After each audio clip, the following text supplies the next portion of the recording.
오늘 이스라엘의 비참한 현실의 원인이 무엇인지 우리에게 말씀하고 있습니다. 한마디로 얘기하면 그것은 목자다운 목자가 없었다라고 말씀합니다.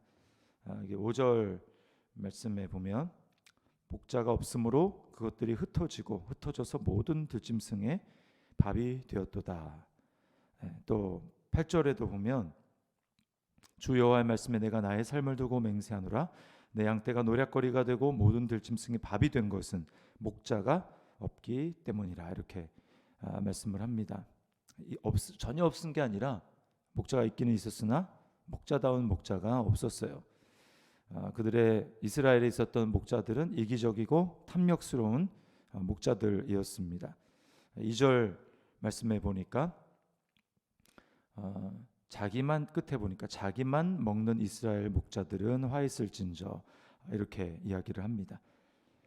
목자들이 먹여야 되는데 자기만 배부르게 먹습니다. 또 3절에 보니까 뭘 먹었냐? 3절에 보니까 너희가 살진 양을 잡아 그 기름을 먹으며 그 털을 입되 양떼는 먹이지 아니하는도다.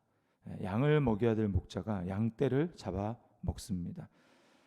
또 4절 말씀에 너희가 그 연약한 자를 강하게 아니하며 병든 자를 고치지 아니하며 상한 자를 싸매 주지 아니하며 쫓기는 자를 돌아오게 하지 아니하며 잃어버린 자를 찾지 아니하고 다만 포악으로 그것들을 다스렸도다. 이렇게 이야기를 합니다. 결국 이렇게 목자가 없다 보니까 양들이 들짐승의 밥이 되고 다 멸망하게 되었습니다. 양들의 특성을 좀 알 필요가 있는데 양들은 근시입니다. 양은 근시예요.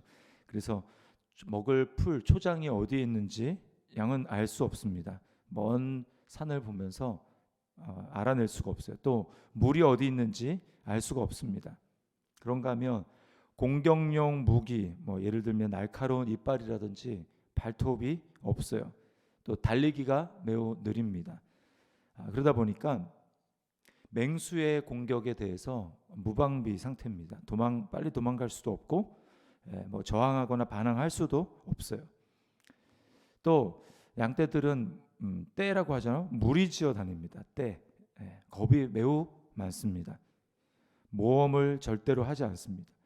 앞에서 인도하는 대로 그냥 따라갑니다. 떼로 지어 다닙니다. 그러다 보니까 앞에 가는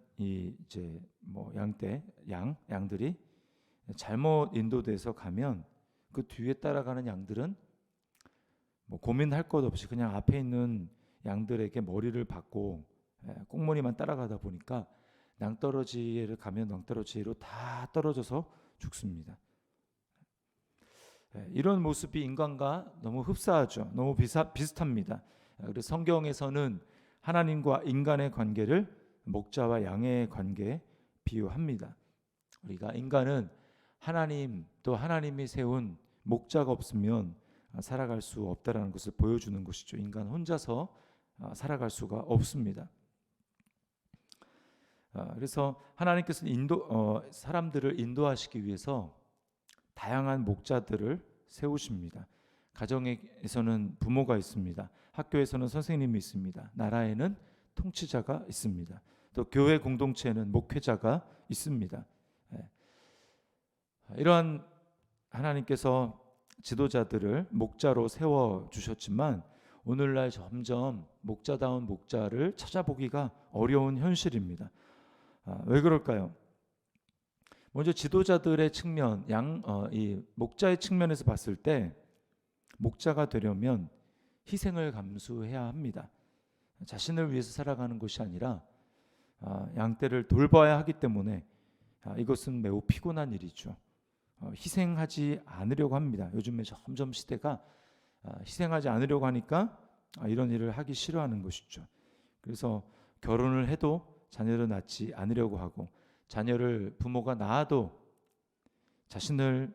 자녀들을 생각하고 하는 것이 아니라 먼저 부모 자신을 먼저 생각합니다.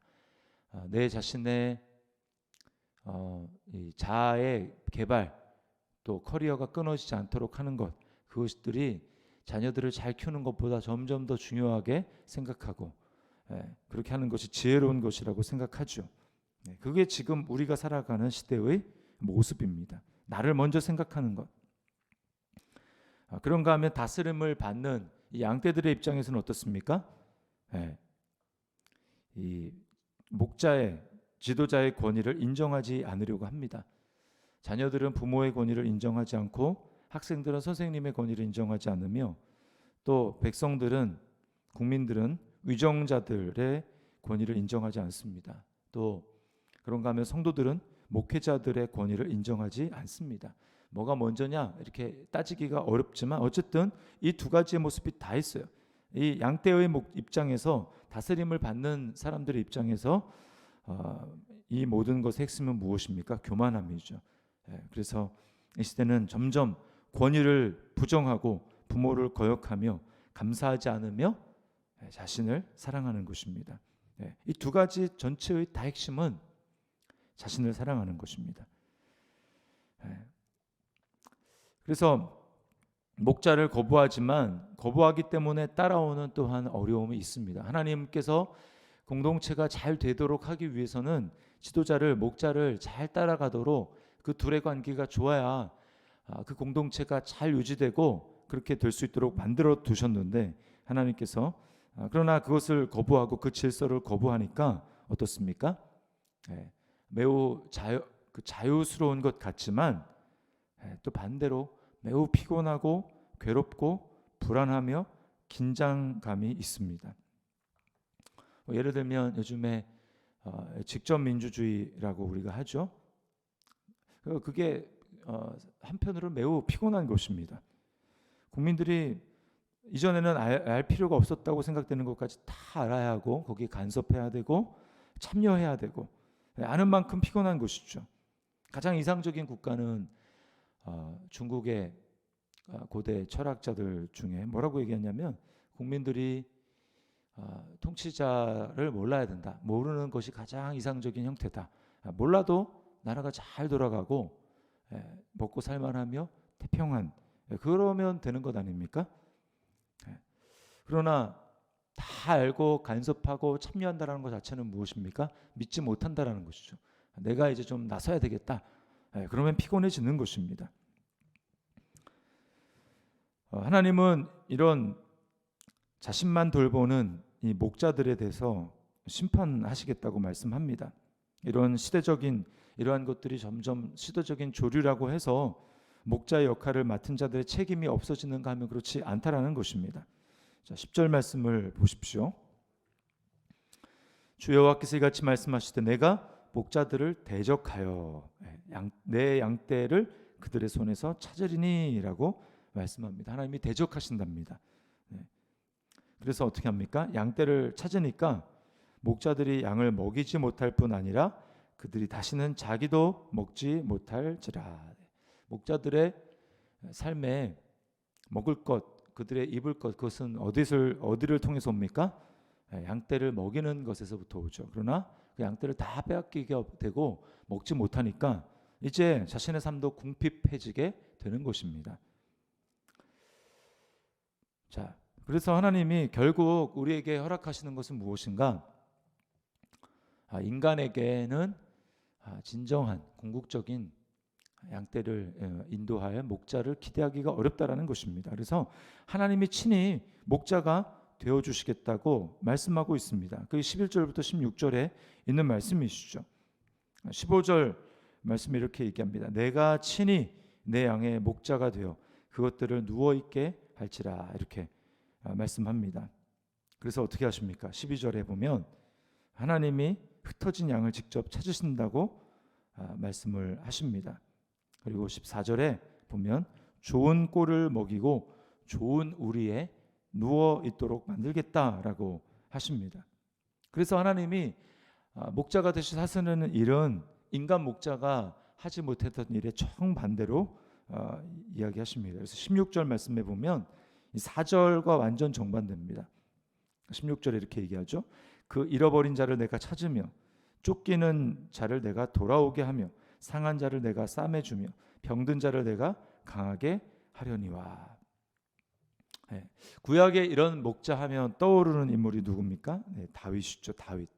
다윗은 이제 블레셋의 이 골리앗 앞에 나가기 전에 사울 왕에게 자신이 어떤 삶을 살았는지 이렇게 간증을 하면서 뭐라고 합니까? 내가 치는 양떼 중에 사자나 곰이 그것을 물어가면 내가 죽기를 각오하고 사자와 더불어 곰과 더불어 싸웠다. 그래서 그걸 찢었다. 그래서 그 안에 있는 양을 찾았다. 이렇게 이야기를 합니다.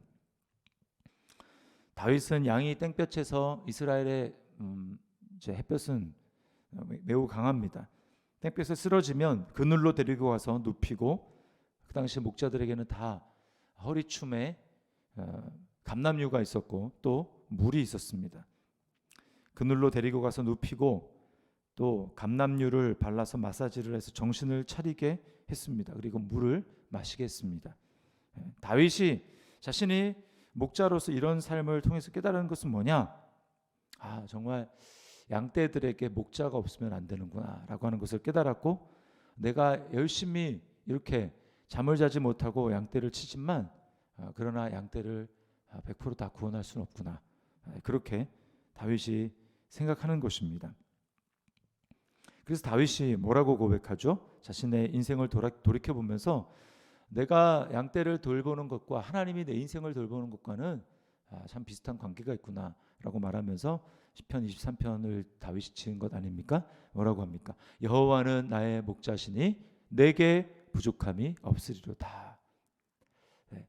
목자가 있으면 양떼는 부족함이 없는 것과 같이 하나님이 내 인생 가운데 있으면 부족함이 없다라는 거예요. 그래서 양떼를 먹일 그 초장, 그리고 마실 물이 있는 물가로 하나님이 인도해 주신다. 그렇게 다윗이 고백합니다. 사망의 음침한 골짜기를 다녀도 해를 두려워하지 않을 것은 하나님이 함께 하시기 때문에 그렇다라는 것이죠.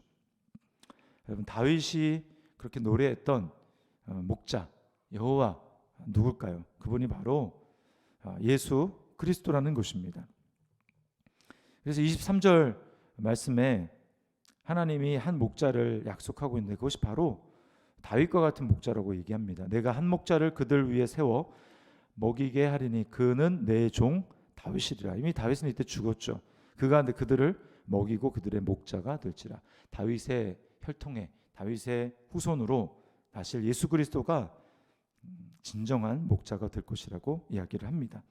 그래서 11절 말씀해 보면 나 곧 내가 내 양을 찾고 찾되, 찾고 찾되, 이게 딱 하면 떠오르는 문구가 있죠. 누가복음 15장에 잃어버린 여러 가지 비유 중에서 첫 번째가 이런 양의 비유 아닙니까? 100마리 양 중에 한 마리를 잃어버렸어요. 목자가 99마리의 양을 두고 찾으러 가지 않습니까? 그러면서 15장에 보면 이런 말씀이 있습니다. 그 잃은 것을 찾아내기까지 찾아다니지 아니하겠느냐. 이 말은 여기 찾고 찾되와 똑같은 말이에요. 내가 그렇게 내 양을 끝까지 찾을 때까지 찾아내기까지 찾아다니지 아니하겠느냐. 주님이 하신 말씀입니다. 주님이 잃어버린 우리를 찾으시기 위해서 어떻게 하셨습니까? 그냥 찾는 수고만으로 끝난 것이 아니라 자신의 생명을 우리를 위해서 내어주셨습니다. 희생하셨습니다. 이제까지의 이스라엘의 지도자들, 이들을 주님이 뭐라고 말씀하냐면 삭군이다 이렇게 얘기합니다. 삭군. 그들은 위험이 오면 다 도망가고 자신의 생명이 먼저다. 그러나 나는 그들과 같지 않고 나는 삭군이 아니라 선한 목자다라고 말씀합니다. 선한 목자의 삭군과 다른 점이 무엇입니까? 자신의 삶에 위기가 닥친다 할지라도 양들을 위해서 목숨을 버린다라고 말씀을 하십니다. 나는 선한 목자라. 선한 목자는 양들을 위하여 자기 목숨을 버리느니라. 주님이 자신의 목숨을 버리심으로 양인 우리의 생명을 건져 주신 것입니다. 우리가 이 주님을 목자로 따르며 나아가게 될 때 우리 마음 가운데도 점점 주님을 따라가고 싶은 생각이 드는 것이죠. 우리에게 그리고 주님께서는 사명을 주십니다. 내 양을 먹이라 이렇게 주님이 말씀하시죠. 그러므로 우리는 우리를 위해서 선한 목자가 되셔서 완벽한 목자가 되셔서 자신의 삶을 내어주시고 그리고 지금도 우리 삶을 한치의 오차도 없이 멋지게 인도하시는 선한 목자가 되시는 주님께서 우리와 함께 하시고 우리의 걸음을 인도하시기 때문에 우리에게도 그 사명을 허락해 주시는 것입니다. 우리는 가정의 자녀들을 돌보되 이 시대의 자신만을 위하는 그러한 부모들, 몇몇 부모들과 같지 않아야 할 것입니다. 또 교회 지체들을 돌보는 여러 가지 위치에서 돌보는 그러한 분, 순장과 또 교사와 여러 가지 맡겨진 직분들을 감당하는 그러한 일들도 주님의 사랑과 주님의 진리의 말씀으로 돌보아야 하는 것입니다. 내 사랑이 아니라 주님의 사랑, 목자이신 주님이 보여주셨던 그 사랑과 그리고 주님이 하셨던 진리의 말씀을 가지고 우리는 양떼들을 내게 맡겨준 돌봐야 될 사람들을 돌봐야 하는 것입니다. 그리고 이것을 위해 내 삶을 쏟아붓고 희생하고 내 자신을 들어야 하는 것입니다. 이 시대는 점점 자신을 사랑하고 하나님을 사랑하지 않고 그렇게 자신의 쾌락을 위해서 살아가는 시대지만 우리는 선한 목자이신 주님이 보여주셨던 모습을 본받고 그 분을 바라보며 살아가야 하는 것입니다. 그래서 주님의 사랑이 우리 안에 역사하도록 하는 것입니다. 이것이 바로 주님이 우리를 위해서 보여주신 그 삶을 따라가는 삶일 것입니다. 오늘 이 말씀을 바라보며 참된 목자가 점점 보이지 않는 이 시대 가운데 선한 목자이신 그 주님을 바라보며 우리 또한 맡겨주신 목자로서의 사명을 내가 있는 곳에서, 가정에서 또 교회 공동체에서 감당하는 우리 저와 여러분의 삶이 될 수 있기를 주님의 이름으로 축원합니다.